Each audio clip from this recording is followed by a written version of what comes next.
The brittle sound of rubber stretching in the morning air was the first thing Corporal Klaus Muller heard, an eerie symphony of deflation that echoed across the misty French countryside. He crouched behind a clump of trees, binoculars trained on the American encampment that had materialized seemingly overnight across the valley. Where 12 hours earlier, dozens of Sherman tanks had loomed menacingly beneath camouflage netting, something impossible was happening. The hulking war machines were collapsing in on themselves, shriveling like punctured balloons in the pale dawn light. Klaus blinked hard, certain his exhaustion was playing tricks on his vision. Yet when he looked again, the American armored division that had kept his reconnaissance unit pinned down for 3 days was vanishing before his eyes. Unmöglich, he whispered, the German word for impossible, catching in his throat. Through the lenses, he watched American soldiers casually folding what appeared to be empty tank skins, the massive cannons now limp tubes of fabric draped over their shoulders.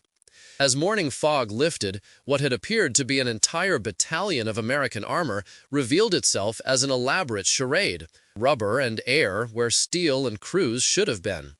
His commanding officer, Lieutenant Werner Hoffmann, snatched the binoculars from his hands, his face hardening as he witnessed the same surreal scene. "The Americans have been playing theater," Hoffmann muttered, his voice tight with a mixture of humiliation and grudging respect. "All this time, we've been exchanging artillery fire with phantoms."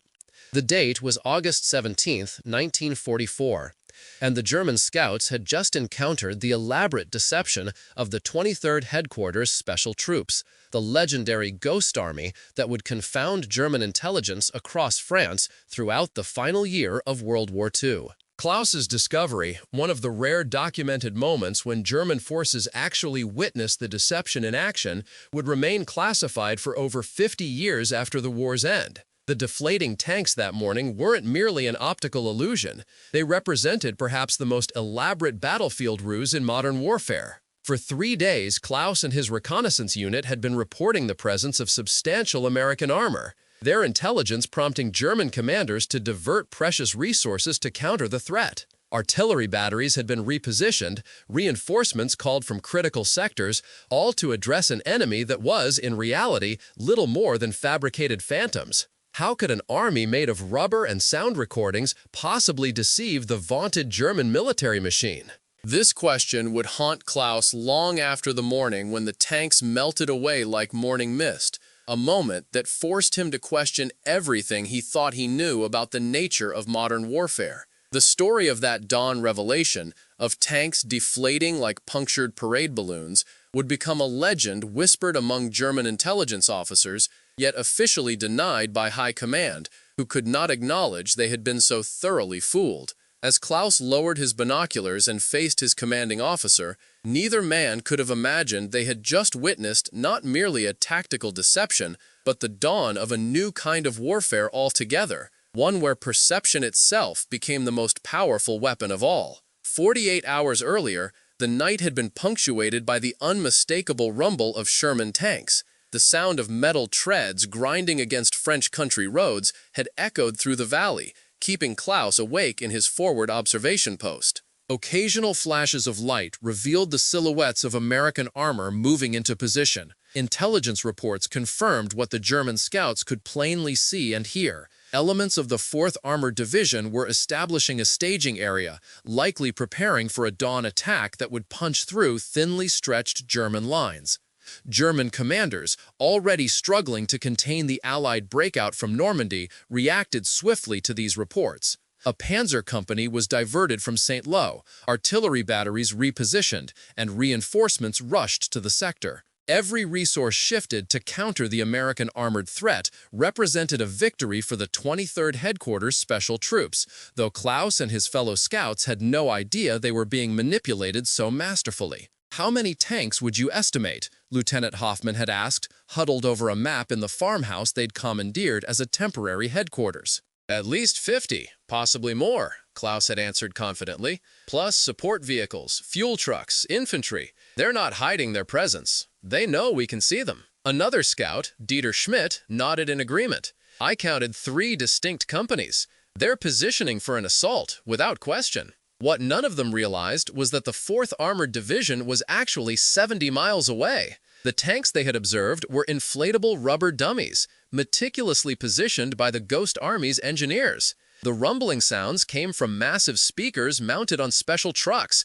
playing pre-recorded sounds of armored units. Even the radio traffic intercepted by German signal intelligence was fabricated, operators from the Ghost Army's signal company mimicking the communication patterns of a real armored division. The deception was comprehensive, encompassing visual, auditory, and electromagnetic evidence. Engineers had even used bulldozers to create tank tracks in the soft earth, completing the illusion of heavy armor moving into position.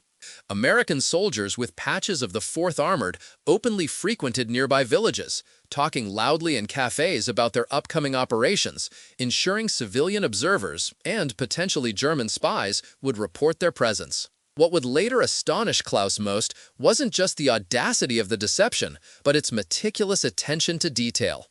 The Americans hadn't created a perfect illusion. They had intentionally left just enough visible to be observed by German reconnaissance. They understood that an armored division trying too hard to hide would appear suspicious.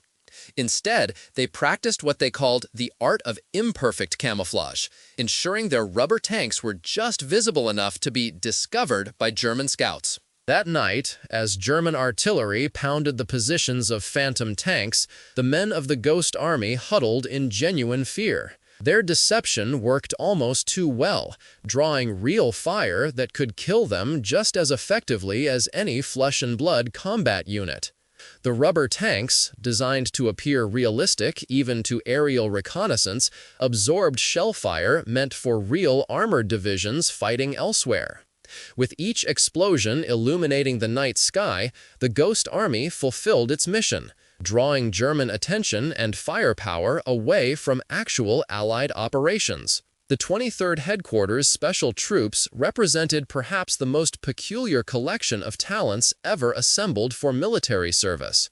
While most combat units sought strong, physically imposing recruits, the Ghost Army needed men with entirely different qualities: theatrical imagination, artistic skill, and technical ingenuity. The unit comprised just over 1,000 men, yet could simulate the presence of an entire division of 30,000 troops. Its ranks included artists who would later become famous: fashion designer Bill Blass, painter Ellsworth Kelly, photographer Art Kane, and many others, whose creative talents would reshape post-war American culture. These artist-soldiers brought professional expertise to the art of deception. Industrial designers created inflatable tanks and artillery pieces that, from a distance, appeared indistinguishable from the real thing. Sound engineers recorded actual armored units in training, then played these recordings through powerful speakers that could project battlefield sounds for miles. Radio operators studied the distinctive transmission patterns of real units, then replicated these patterns to create phantom radio networks that German signal intelligence would intercept and believe authentic. "We're like a strange sort of traveling theater company," one Ghost Army soldier wrote home, carefully avoiding specifics that would violate security, "except our performances can decide whether other men live or die." For Klaus and his reconnaissance unit, stationed in the rolling hills of northern France, the appearance of an American armored division in their sector represented a significant threat that demanded immediate attention. Their reports triggered a chain of responses that pulled German resources away from other, more critical areas, precisely as the Ghost Army had intended. The deception was working perfectly, too perfectly for the comfort of the men creating the illusion. Staff Sergeant James Wilson, a former set designer from Broadway, oversaw the inflatable tank battalion that had so thoroughly convinced Klaus and his fellow scouts. Under cover of darkness, Wilson's team had deployed dozens of rubber Sherman tanks, arranging them in authentic battle formations. The 93-pound inflatable tanks could be carried by just 4 men and inflated in under 20 minutes using air compressors. Once deployed, they created a convincing silhouette, especially when viewed through binoculars or from aerial reconnaissance.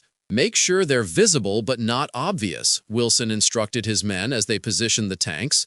"Remember, we want them to find us, but they need to think they've discovered something we're trying to hide." The rubber tanks were just one component of the deception. Nearby, Lieutenant Robert Anderson supervised the sonic deception unit, where massive speakers mounted on half-tracks broadcast the recorded sounds of an armored division.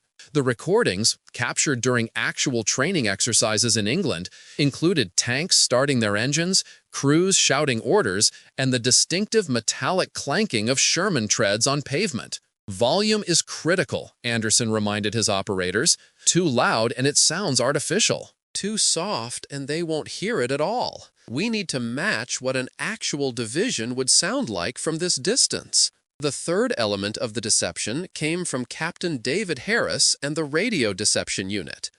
Harris's operators transmitted a steady stream of fake radio messages, creating the impression of a fully operational armored division preparing for an offensive. They replicated the communication patterns of the real 4th Armored Division, down to the distinctive fist of individual radio operators, the unique rhythm and cadence with which each transmitted Morse code. "Remember, gentlemen, consistency is our watchword," Harris told his team. "The Germans are listening. Make sure your transmissions match the patterns they expect from 4th Armored." Together, these three forms of deception, visual, sonic, and electronic, created a comprehensive illusion that had completely convinced Klaus Müller and his reconnaissance unit. What made the Ghost Army especially effective was their understanding that deception works best when it confirms what the enemy already believes or expects. German intelligence had been tracking the movements of American armored divisions, and the sudden appearance of the 4th Armored in this sector aligned with their expectations of Allied strategy. The illusion required constant maintenance. Inflatable tanks occasionally leaked or collapsed, requiring quick repairs. Weather conditions affected the transmission of sound effects, forcing operators to adjust their equipment. Radio deception needed to evolve as the fictional situation developed, with messages reflecting the supposed activities of the Phantom Division. The men of the Ghost Army worked tirelessly behind the scenes, adjusting and refining their performance like stagehands, ensuring a Broadway production runs smoothly. That night, as Klaus Müller observed what he believed to be American tanks repositioning under cover of darkness, he was actually watching Ghost Army soldiers moving inflatable dummies to suggest an armored unit preparing for attack. The movements were carefully choreographed to reinforce German expectations and convince them that an offensive was imminent. Each reposition of a rubber tank was calculated to draw German attention and resources away from the actual American forces preparing for operations elsewhere. "They're shifting to assault positions," Klaus reported to Lieutenant Hoffman. "I count at least 2 companies moving toward the ridgeline. They'll likely attack at dawn." Hoffman immediately relayed this intelligence up the chain of command, prompting German artillery to target the supposed assembly areas. Throughout the night, shells exploded around the Ghost Army's positions, cratering the earth and shredding some of the inflatable tanks. The Americans had anticipated this response, deliberately positioning their rubber dummies to draw fire while the actual Ghost Army personnel remained in protected positions. Captain Richard Syracuse, commanding the Ghost Army unit in this sector, listened to the incoming artillery with mixed emotions. Every shell that landed among his inflatable tanks represented ordnance not directed at actual American troops. Yet the explosions also endangered his own men, who were far more vulnerable than a conventional armored unit would be. The success of their deception put them at genuine risk. "Maintain the illusion," Syracuse instructed his officers as shells continued to fall. "Keep the sound effects consistent with a unit under fire. Radio traffic should reflect damage assessment and repositioning." The German artillery barrage continued for hours, expending hundreds of shells on targets that couldn't be destroyed because they weren't real to begin with. When damaged inflatable tanks collapsed, Ghost Army personnel would wait for a pause in the shelling, then quickly replace them with fresh dummies, maintaining the illusion that the American armor remained largely intact despite the bombardment. Dawn approached, and with it came a pivotal moment in the deception. The Ghost Army had accomplished its primary objective, convincing German forces that a substantial American armored presence threatened this sector. Now they needed to create the impression that this phantom division was repositioning, drawing German attention away from the actual American offensive being launched 50 miles to the south. Under cover of pre-dawn darkness, the Ghost Army began its most delicate operation, the controlled withdrawal of its phantom tanks. Inflatable Shermans were carefully deflated, folded, and packed onto trucks. Sound effects shifted to simulate the noise of an armored unit pulling back. Radio traffic included coded messages about repositioning and establishing new defensive lines. This was the scene that Klaus Müller witnessed through his binoculars as first light broke over the French countryside. The sight of American tanks seemingly deflating before his eyes represented a moment of cognitive dissonance so profound that he initially doubted his own senses. The German scout had spent 3 days tracking what he believed was a formidable enemy force, only to watch it literally collapse with the morning light. What Klaus couldn't know was that even this revelation was part of the deception.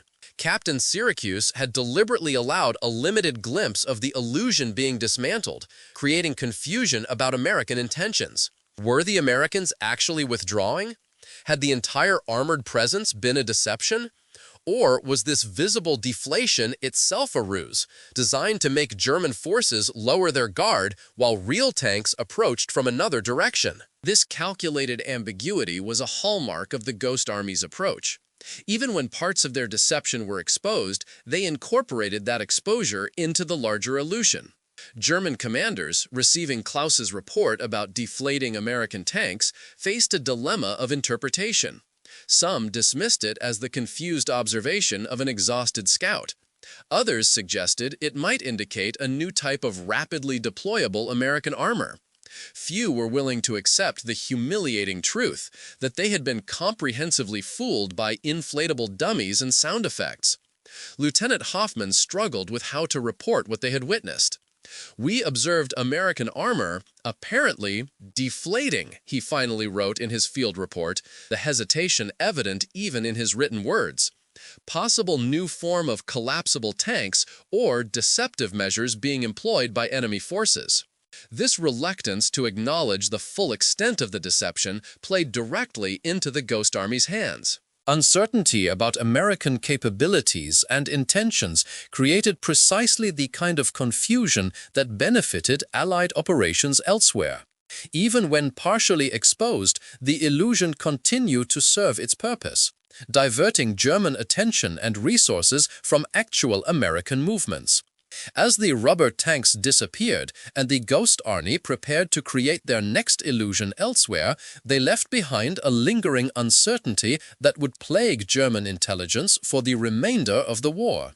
Every American armored deployment would now be questioned.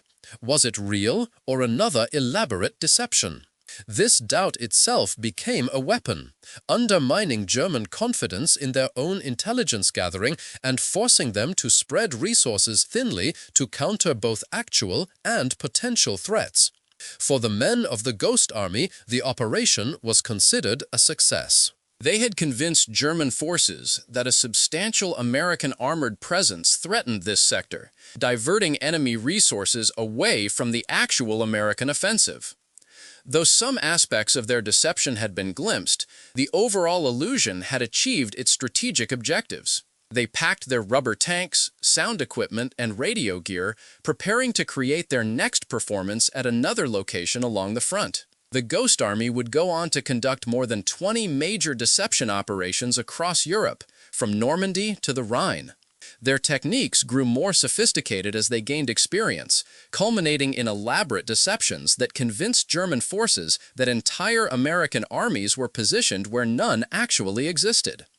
By some estimates, their operations saved thousands of American lives by drawing German forces away from actual Allied offensives. For Klaus Müller, the morning when he watched American tanks deflate would remain the most surreal experience of his wartime service. Years later, when documents about the Ghost Army were finally declassified, he would read about their operations with a mixture of lingering humiliation and genuine admiration. The artists and designers of the 23rd Headquarters Special Troops had achieved something remarkable. They had turned creativity itself into a weapon of war. "I spent 3 days tracking tanks made of rubber," Klaus would tell his grandchildren decades later, shaking his head at the memory. It taught thee something important about war, about life, really. Sometimes what we're absolutely certain we see isn't there at all. The Ghost Army's operations represented a uniquely American approach to warfare, blending Hollywood illusion with military strategy. Weil Walzer Militärdoktrin emphasizte Disziplin, Order und konventionelle Force, die Amerikaner hatten kreiert eine Unit, das weaponized Kreativität und theatrales Denken. Dies Kulturdifferenz partlich erklärt die Effektivität der Dezeption. Die Deutschen struggelten zu antizipieren einen Approach zu Warfare so different von ihren eigenen Militärtraditionen. Den Men der Ghost Army fanden sich in einem ungewöhnlichen Position mit den die American Military. Doch sie rätlich in Direktkampf, der Werk placete sie in genuine danger. Sie operierten close zu den Frontlinien, oft mit in Reich von Enemy-Artillerie und Aircraft. Der Deceptions sandten sanftmals zu Well, drohen Feuer, das könnte killen wie ebenso einen konventionellen Soldat. Yet die Forken mit Inflationstanks und Sound-Effects rather than actual weapons, challenging traditional notions von military service und valor. Most would return from the war unfähig zu sprechen über ihre unique contributions. The Ghost Army's operations remained classified for decades, its veterans sworn to secrecy about their unusual service. While other veterans could share war stories, the men of the 23rd kept their experiences hidden, their achievements unacknowledged in official histories of the conflict. It wasn't until 1996 that documents detailing their operations were finally declassified, allowing these veterans to receive recognition for their innovative service. The full impact of the Ghost Army's deceptions may never be precisely quantified. How many lives were saved by drawing German fire away from actual American units? How many operations succeeded because German forces were focused on phantom threats? These questions have no definitive answers. What remains clear is that this small unit of artists and designers made a unique and valuable contribution to the Allied victory, using creativity as effectively as any conventional weapon. Für German Scouts like Klaus Müller, the lesson war both professionell und philosophisch. On einer taktischen Ebene, der Ghost Army exposte Vulnerabilitäten in German intelligence gathering und Analyse. More profoundly, it demonstrierte how perception itself kann manipuliert werden, how die Line zwischen Realität und Illusion kann blur in dem fog of war. Dieses Unterständnis wird haunt Klaus lange nach dem Tanks Deflated in dem Dawnlight, eine Erinnerung, dass Certainty itself kann eine Illusion. Der Ghost Army Story remains relevant in unserer kontemporären Welt, wo Informationswarfare und Perception Management haben bekannt zentral zu Modern Conflict. Those rubber tanks collapsing in the morning mist, while Klaus watched in disbelief, foreshadowed a future, wo der Battlefield würde extenden in den Raum von Information und Belief.